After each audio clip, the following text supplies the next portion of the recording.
Your party meets in a tavern. There's a dragon under the mountain. There's orc tribes that are barbaric tribes that are ravaging our cities. Tropes in Dungeons & Dragons have been used for a long time, and my recommendation? Use them. And use them a lot.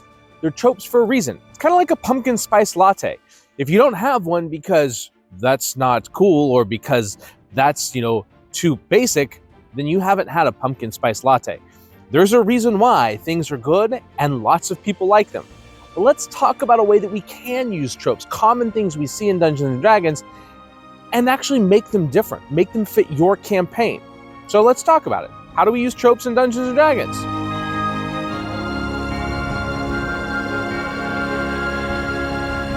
Change one thing in a trope and all of a sudden it becomes something new. Take zombies, for instance. Instead of being a disease, make it plants. And what do we have? The Last of Us. When you take a trope like zombies and you actually put a spin on it, you get something new. Now, the thing is what if zombies weren't necrotic energy, but they were life energy? Life energy was seeping into zombies, keeping the dead husks alive. All of a sudden, you have a very different zombie and a very different game and a very different theme. All you have to do is take a trope that's been done 100 times and tweak it just a little bit. If you simply change one thing, you're no longer reinventing the wheel. You're just putting the wheel on a different vehicle. The vehicle is very different, but the wheel is still the same. Tropes are amazing. They're used for a reason. As a dungeon master, don't shy away from them. Just don't be afraid to change them a little bit. Change them to fit the narrative of your game. And I think you'll be really surprised at how well they work. Spin a trope on its head and it becomes something very different. The example I use is this. Traditionally, in Dungeons & Dragons, we've seen orcs as kind of not player races, but the orcs in the fields or the orcs from, let's just take a look at Middle-earth, right? The orcs were the evil race. The orcs of the, wide plains or deserts that basically ravaged our villages. It's how the half-orcs become. What if we flip that on its head? All of a sudden, the dwarves in the mountains are slave traders, and they're capturing orcs because of their big stature and trading them with the Underdark. They make great slaves for the Underdark, as well as new, beefier illithids. All of a sudden, we take a concept which is common and flip it on its head. Now, you can call this lazy storytelling, or why would you even have slaves in your game, or there's lots of conversations to be had, and if you're saying those kinds of things, you're not paying attention. What I'm talking about is taking a common thing that we think of when Dungeons & Dragons and turning it. That amazing dragon that lives under the mountain, well, maybe it's not intelligent. Maybe it has actually come to its end of its life and all of a sudden it is a feral dragon. Or what if all dragons lost their intelligence and now they're just feral magic creatures? Taking a trope and flipping it upside down to be something different creates an environment which for players is incredibly engaging because it's the opposite of what we expect. This is especially effective when you have a group of veteran players. Take something they know well and flip it upside down. All of a sudden, trolls are not those bloodthirsty beasts, but they're incredibly intelligent rune artificers. Flip it upside down, you get something very cool, especially for veteran players. Give it a shot. Another trope that I like is magic in society, especially Dungeons & Dragons. When you have the way that magic's been used, it being rare, it being unique, it being what makes people special, make a magic more like electricity. How would that society be? What would it look like to have magic commonplace every day and now take it away? Watch that downfall of that society.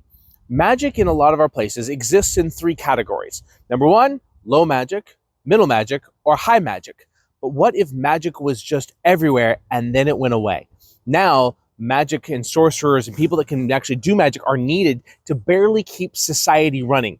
These magicians, these sorcerers are now being experimented on because they're trying to figure out how to extract the power to keep electrical grids up, magical grids up that light the streets at night that are no longer being charged.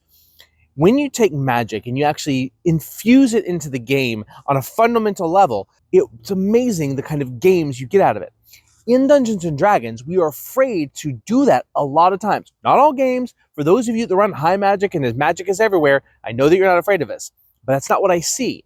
I see, as dungeon masters, the unwillingness to give our players magical items for the purpose of balancing the game. What if magic was just commonplace? You can buy a magic sword from a big city. You can buy things that are commonplace. Health potions are simple. Spell scrolls are the cost of gold.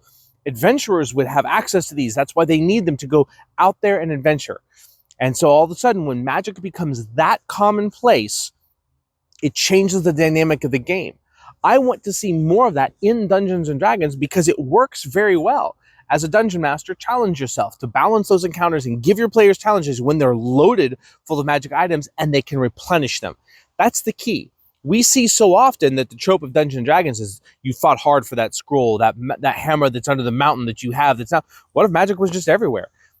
Going to the auction of what kind of magic items can we find, allowing the players to really get out there and find them. At the same time, that means that not only do they have them, the bad guys do also.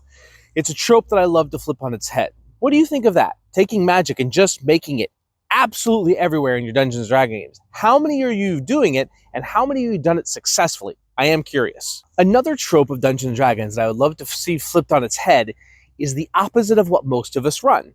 Most games, human is the default race, which it shouldn't be, because default races, for the most part, well, humans pretty much suck as far as playing them. And most people don't play humans anymore unless you're playing a variant human to get that additional feat, because that +1 ASI just is blah. The point is, what if humans were the bad guys? What if humans, as a race, as a culture, as everything, were the virus spreading across the world, destroying the land, and the other races were trying to stop it? Now, I'm using this because of the default mechanics of the game is humans tend to be the default race, but nobody plays them. Why is that? What if staying out of human societies and human cultures because they're willing to kill anything they don't understand, right? The cultures, the kingdoms, the nations are like that. And all of a sudden, instead of finding pockets of dwarves or elves, you find pockets of humans that are trying to, fight for the other races. It's a fun way to flip the idea on its head, giving your players a reason to play any other race other than a human, and any human that they play against then becomes different because now they can infiltrate a human base or human society, which is the norm. They're everywhere because they're spreading like a virus, but all the other races are fighting for their survival against the humans. It's an interesting trope because we don't do that very often. Very rarely we will have kingdoms be, this kingdom or that kingdom, and we create some gray waters, but just all humans. What do you think? I like the idea because it encourages players to play something other than human. It makes it so it's not weird either. It's kind of the strange thing about Dungeons & Dragons is we will have playable races, but as dungeon masters, we're like, here's the most common, human being the most common, then we have other ones, and then we have problems getting them to fit inside. Now, all the other races are aligned because the humans are spreading like a virus and causing problems. I like the concept, but I'm curious what you think. So when it comes to Dungeons & Dragons, taking a trope that's been done thousands of times, there's a couple of major things we can do. Number one, we can take one, we can tweak something slightly about it. Two, we can flip it and do something completely opposite. We can take things that have been done and switch the dynamics of it, or we can just use the trope. Why do we meet in a tavern? Why is the dragon under the mountain so cool? Using tropes in Dungeons & Dragons can be fun in itself. When you actually fight the dragon to get to the dragon's treasure hoard under the mountain, that feels good. When you meet in tavern to have some ales and the bard tries to seduce the wench, which he does, and the boyfriend comes to get the bard, there's lots of very cool things you can do that are fun to use. As I said in the beginning of the video, it's like a pumpkin spice latte. Just because everyone's drinking it doesn't mean you can't enjoy one every once in a while. Yes, I like the finer things when it comes to coffee. I love my cappuccinos, my macchiatos, and sometimes just a simple shot of espresso. But the bottom line is that just because something's been used or even overdone doesn't mean we can't enjoy it at our own table as well. So I encourage you to use the tropes that we've seen 1,000 times, whether it's in storytelling, whether it's in Dungeons & Dragons. Anyone that tells you it's lazy storytelling or that you're not coming up with anything new, they're not the ones at your table. Play the game that you guys want to have fun with. Use the things that you want to do. And if every once in a while you want your game to be as basic as the pumpkin spice latte, let it be. And as always, guys, like, subscribe, comment below, tell us what you want to hear, and we will see you next time.